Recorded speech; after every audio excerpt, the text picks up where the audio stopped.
ನಮಸ್ಕಾರ, ಭೀಷ್ಮ ನ್ಯೂಸ್ ಕನ್ನಡಕ್ಕೆ ಸ್ವಾಗತ. ನಮಸ್ಕಾರ. ಮಾರಣ್ಣ ಪಾಳೆಗಾರ್, ಭಾರತೀಯ ಜನತಾ ಪಕ್ಷದ ಸಾಮಾನ್ಯ ಕಾರ್ಯಕರ್ತ. ನಾನು ಇಂದು ದಾವಣಗೆರೆ ದಕ್ಷಿಣ ವಿಧಾನಸಭಾ ಕ್ಷೇತ್ರಕ್ಕೆ ಸುಮಾರು 8 ರಿಂದ 10 ಹಳ್ಳಿಗಳಿಗೆ ಪ್ರವಾಸ ಮಾಡಿದ್ದೀನಿ. ಗಲ್ಲಿ ತಿರುಗಿದ್ದೀನಿ. ಕರ್ನಾಟಕದ ಇತಿಹಾಸದ ಪುಟಗಳಲ್ಲಿ ಪರಿಶಿಷ್ಟ ಪಂಗಡದ ಬಡ ಕುಟುಂಬದ ಹಮಾಲಿ ಕೆಲಸ ಮಾಡ್ತಕ್ಕಂಥ ಅವರ ತಂದೆ ದಾಸ ಕರಿಯಪ್ಪನವರ ಮಗನಿಗೆ ಭಾರತೀಯ ಜನತಾ ಪಕ್ಷ ಟಿಕೆಟ್ ಕೊಟ್ಟು ಒಂದು ಇತಿಹಾಸ ಸೃಷ್ಟಿ ಮಾಡ್ತಾ ಇದೆ. ಶ್ರೀನಿವಾಸ್ ದಾಸ ಕರಿಯಪ್ಪನ ಒಬ್ಬ ವ್ಯಕ್ತಿ ಪ್ರತಿಯೊಂದು ಸಮಾಜದ, ಪ್ರತಿಯೊಬ್ಬ ಬಡವರ, ಕಾರ್ಮಿಕರ, ರೈತರ, ಉದ್ಯಮಗಳ, ತಳಮಟ್ಟದ ಸಮಾಜದವರ, ಅಲ್ಪಸಂಖ್ಯಾತರ, ಹಾಲುಮತ ಸಮಾಜದವರು, ನಾಯಕ ಸಮಾಜದವರು, ಲಿಂಗಾಯತ ಸಮಾಜದವರು, ಉದ್ಯಮಿಗಳು, ಪ್ರತಿಯೊಂದು ಜಾತಿಯವರು ಸಮೇತ ನಾವು ಈ ಸಲ ಶ್ರೀನಿವಾಸ್ ದಾಸ ಕರಿಯಪ್ಪ ಅವ್ರನ್ನ ಗೆಲ್ಲಿಸಲೇಬೇಕು. ದಾವಣಗೆರೆ ಉಳಿಬೇಕು ಅಂದ್ರೆ ಶ್ರೀನಿವಾಸ್ ದಾಸ ಕರಿಯಪ್ಪ ಗೆಲ್ಲಲೇಬೇಕು.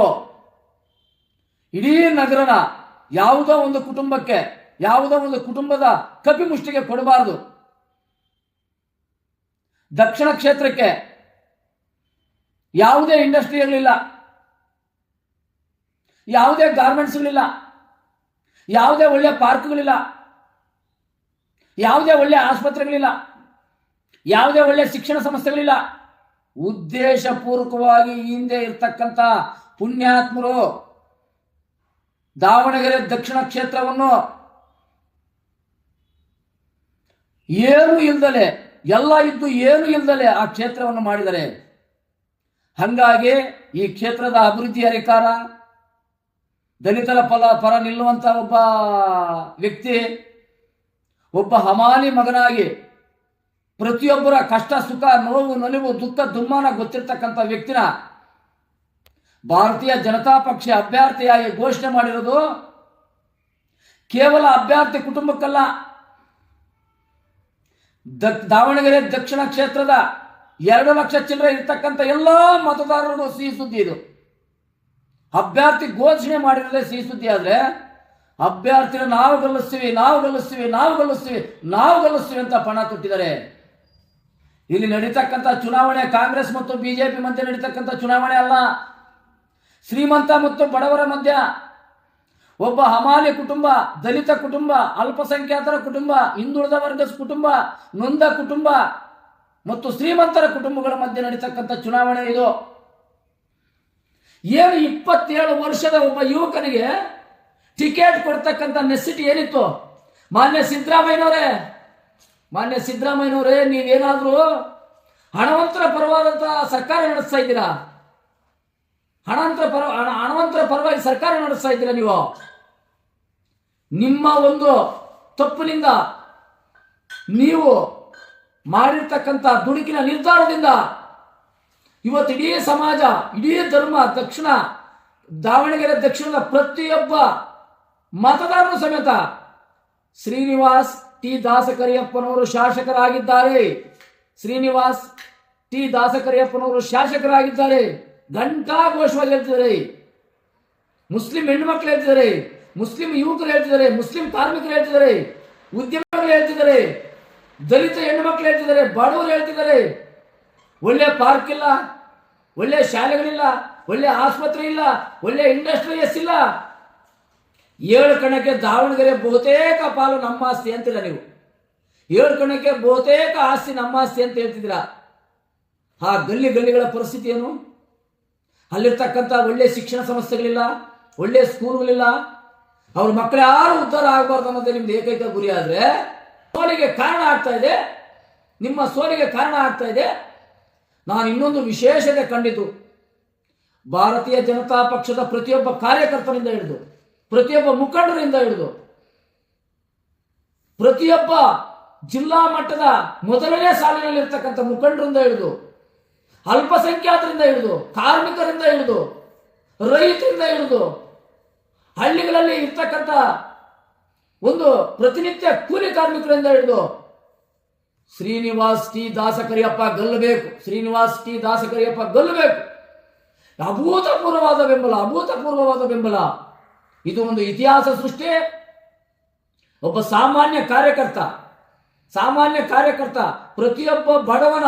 ಪ್ರತಿಯೊಬ್ಬ ಬಡವನ ಹಿಂದೆ ಅವನ ನೋವು ನಲಿವುಗಳು, ದುಃಖ ದುಮ್ಮಾನುಗಳು, ಕಷ್ಟಗಳ ಹಿಂದೆ ಇದ್ರೆ ಶಾಸಕನಾಗ್ಬೋದು, ಸಚಿವನಾಗ್ಬೋದು, ಲೋಕಸಭೆ ಸದಸ್ಯನಾಗ್ಬೋದು, ಈ ರಾಜ್ಯದ ಚುಕ್ಕಾಣಿ ಹಿಡಿಬೋದು, ಈ ದೇಶದ ಚುಕ್ಕಾಣಿ ಹಿಡಿಬೋದು ಅಂತ ಈ ದೇಶದ ಇತಿಹಾಸದಲ್ಲಿ ಮೋದಿ ಮೊದಲನೇವರು, ಶ್ರೀನಿವಾಸ್ ಟಿ ದಾಸಕರಿಯಪ್ಪ ಎರಡನೇವರು ಅನ್ನೋದನ್ನ ನಾನು ಇಡೀ ದಾವಣಗೆರೆಯ ದಕ್ಷಿಣ ಕ್ಷೇತ್ರದ ಒಂದು 10 ಹಳ್ಳಿಗಳು, ಗಲ್ಲಿಗಳು ಸುತ್ತಿದ ಮೇಲೆ ನನ್ನ ವೈಯಕ್ತಿಕ ಮನದಾಳದ ಮಾತಾಗಿದೆ. 100ಕ್ಕೆ 1000% ಶ್ರೀನಿವಾಸ್ ಟಿ ದಾಸಕರಿಯಪ್ಪ ಗೆದ್ದಿದ್ದಾರೆ. ಒಬ್ಬ ಸಿದ್ದರಾಮಯ್ಯನವರ ಹಣವಂತರಿಗೆ ಟಿಕೆಟ್ ನೀಡಿದ್ದು, ಕಾಂಗ್ರೆಸ್ ಪಕ್ಷದ ಪ್ರಾಮಾಣಿಕರಿಗೆ ಟಿಕೆಟ್ ನೀಡದೇ ಇರೋದು, ಒಬ್ಬ ಅಜಯ್ ಕುಮಾರ್ ಬಂದವರೇ, ನಮ್ಮ ಸಿದ್ದೇಶ್ವರ ಸಾಹೇಬ್ ಇದ್ದಾರೆ, ಮಾಜಿ ಶಾಸಕರಿದ್ದಾರೆ, ಈ ಜಿಲ್ಲೆಯ ಮಾಜಿ ಶಾಸಕರಿದ್ದಾರೆ, ಮಾಜಿ ಸಚಿವರಿದ್ದಾರೆ, ಬೇಜಾನ್ ಜನ ಮುಸ್ಲಿಂ ಮಹಿಳೆಯರಿದ್ದಾರೆ, ಮುಸ್ಲಿಂ ಮುಖಂಡರಿದ್ದಾರೆ. ಅವರೆಲ್ಲರಿಗೂ ಒಂದೇ ಒಂದು, ಬಡವನ ಕೈ ಹಿಡಿದ್ರೆ ಮಧ್ಯರಾತ್ರಿ ಕೂಗಿದ್ರು ಕೇಳಿಸ್ಕೊಂತಾನೆ. ಬಡವನ್ ಇವತ್ತು ಗಳಿಸಿದ್ರೆ, ಬಡವನಿಗೆ ಮತ ನೀಡಿದ್ರೆ ಮಧ್ಯರಾತ್ರಿ ಕೂಗಿದ್ರು ಕೇಳಿಸ್ಕೊಂತಾನೆ. ಆದ್ರೆ ಶ್ರೀಮಂತನಿಗೆ ಮತ ನೀಡಿದ್ರೆ ಅವನ ಗೇಟ್ ಮುಂದೆ ನಾವು ನಾಯಿಯ ಕಾಯ್ಬೇಕಾಗುತ್ತೆ. ಅಂತ ಕಾಯಂತ ಪರಿಸ್ಥಿತಿ ನಮಗೆ ಬೇಡ. ಇವನಿಗೆ ಮತ ಕೊಡೋಣ, ಮಧ್ಯರಾತ್ರಿ ಫೋನ್ ಕಾಲ್ ಮಾಡೋಣ, ನಮ್ಮ ಕಷ್ಟಕ್ಕೆ ಸ್ಪಂದಿಸ್ತಾನೆ ಅಂತ ಪ್ರತಿಯೊಬ್ಬ ಹೆಣ್ಣು ಮಗಳು ಹೇಳ್ತಾರೆ, ಕಾರ್ಮಿಕರು ಹೇಳ್ತಾರೆ, ವಿದ್ಯಾರ್ಥಿಗಳು ಹೇಳ್ತಾರೆ, ರೈತರು ಹೇಳ್ತಾರೆ. ಇದಕ್ಕಿಂತ ಉತ್ತಮವಾದಂತಹ ವ್ಯಕ್ತಿ ಇನ್ಯಾರಾದ್ರೂ ಸಿಗ್ತಾರ? ಅವರೇ ನೇರವಾಗಿ ನಮ್ಮನ್ನು ಪ್ರಶ್ನೆ ಮಾಡ್ತಾರೆ. ಹಂಗಾಗಿ ದಯವಿಟ್ಟು ಹೇಳ್ತಿದ್ದೀನಿ, ನಮ್ಮ ಶ್ರೀನಿವಾಸ್ ಟಿ ದಾಸಕರಿಯಪ್ಪನವರ ಗೆಲುವಿನ ಹಿಂದೆ ಸಿದ್ದರಾಮಯ್ಯನವರು ಪಕ್ಷದ್ರೋಹಿ ಕೆಲಸ ಇದೆ, ಅಭ್ಯರ್ಥಿ ಆಯ್ಕೆ ತಪ್ಪು ನಿರ್ಧಾರ ಇದೆ. ಶ್ರೀಮಂತರ ಪರವಾಗಿ ಸಿದ್ದರಾಮಯ್ಯ ಇದ್ದಾರೆ, ಹಾಗಾಗಿ ಬಡವರ ಪರವಾಗಿ ಶ್ರೀನಿವಾಸ್ ಟಿ ದಾಸಕರಿಯಪ್ಪನವರು ಇದ್ದಾರೆ ಅಂತ ಹೇಳ್ತಾ ನಾನು ಇದನ್ನ ಹೇಳ್ತಾ ಮುಗಿಸ್ತಾ ಇದ್ದೀನಿ. ಜೈ ಭಾರತ್ ಮಾತೆ, ಜೈ ವಾಲ್ಮೀಕಿ, ಜೈ ಅಂಬೇಡ್ಕರ್, ಜೈ ಬಿಜೆಪಿ, ಜೈ ದಾವಣಗೆರೆ ದಕ್ಷಿಣದ ಮತದಾರರಲ್ಲಿ ನಮ್ದೊಂದು ಮನವಿ. ಜೈ